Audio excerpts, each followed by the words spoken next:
Hello and welcome to the November report from the Dragon Shed. I apologise for the mess, but I injured myself about 3 weeks ago and I haven't really been able to get down here and do anything because of that. So yeah, I'm now venturing down even though it's 10.7 degrees in the shed at present and I'm kind of feeling that. So yeah, I'm not sure how long I'm going to be able to stay down here.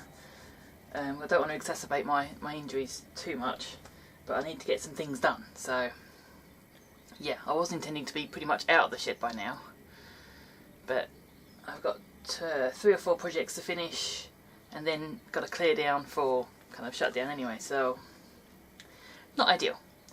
But the incident that happened, I won't call it an incident particularly, it sounds a bit too grand, but the accident that happened has made me think about all the first aid advice I gave in September.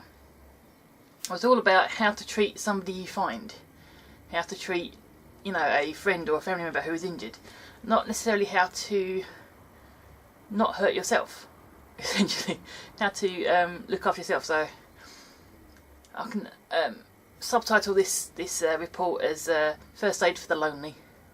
I explained what I did. About 3 weeks ago I was actually walking around the estate looking for, sounds sad, looking for pretty leaves. I'm intending to press and dry some leaves that are turning at nice kind of colours and things. And whilst doing that I was kind of looking up and not looking where I was going, and found myself a particularly slippery bit of pavement and went down quite hard on my hip. I have to admit that for a couple of seconds I thought I have made a big mistake here. I thought I'd broken something quite serious and I couldn't see anybody. I hadn't got my phone with me and I think for a moment I thought I'm going to sit here and get hypothermia and die. But you know, that kind of moment of panic passes quite quickly. Some years ago I did I joined a group that did called Medieval Combat, which is kind of sword fighting, that kind of thing, and stunt work. And the thing you learn in any kind of stunt activity is if you get injured, don't move. Just stop. Just stay where you are and give yourself 30 seconds.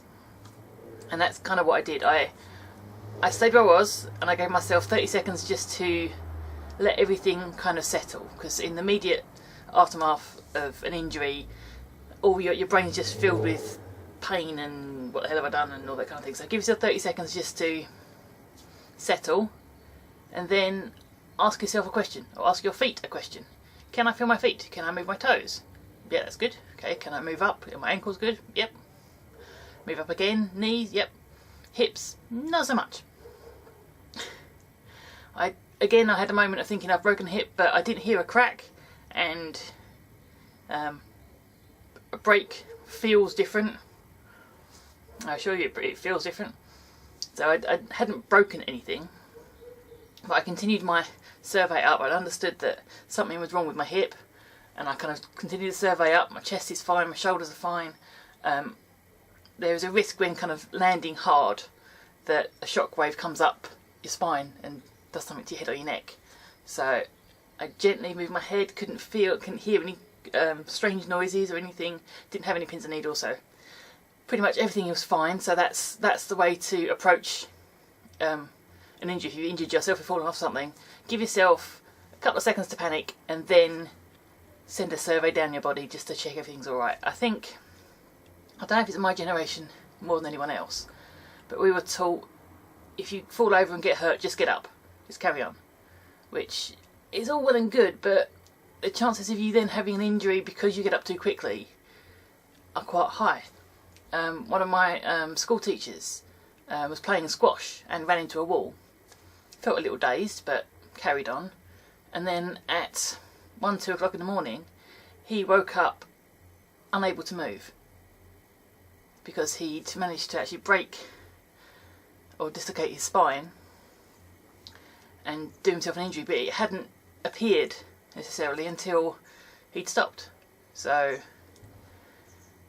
that was 7 or 8 years ago, and he's pretty much now back on his feet, but that was a long haul.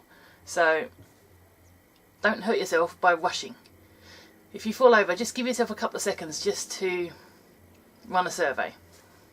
So as it was, I managed to get up on all fours, then found I couldn't move any further because I had a spear of pain across my back here. So I've had back sprains before, and this felt like a back sprain. Nothing felt broken, everything was moving correctly.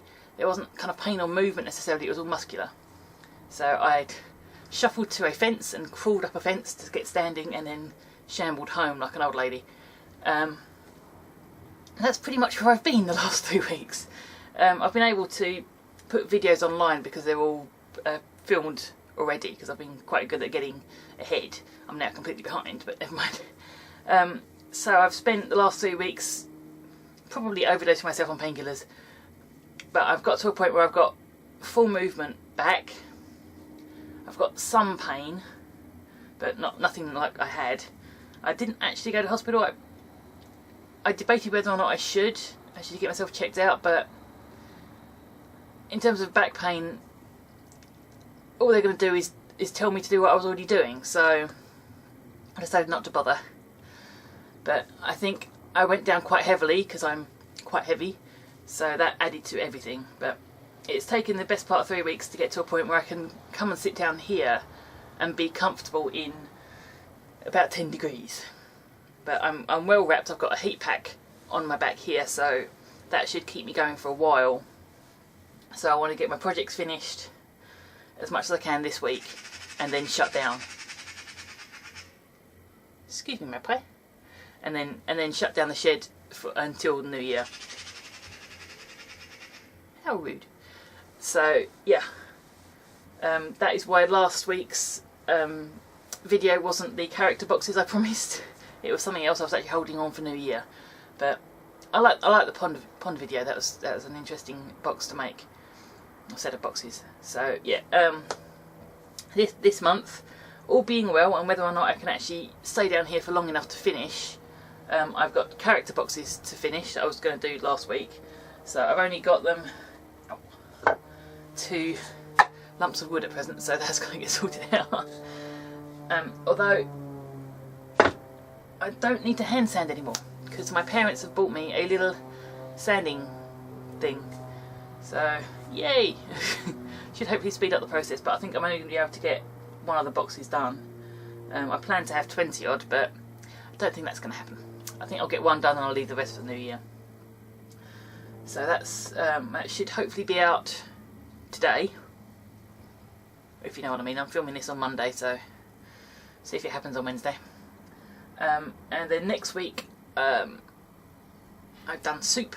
I think it's a pretty classic kind of autumnal thing to try and clear your cupboards of slightly older vegetables and that kind of thing. So I've done a soup recipe for Dragon Food, for 3 Minute Skills, sewing plushies, making plushies, plush toys from kind of finding the pattern online through to actual construction. And then we've got 5 Wednesdays in this month, so I've got a project and an extra one. So my project this month is a little business card display house in the shape of the shed, which is quite interesting to make. And also I'm intending to enter the Christmas ornament challenge, so I've got my entry for that hopefully by the end of the month. That is if I can stay down here and actually get these jobs done.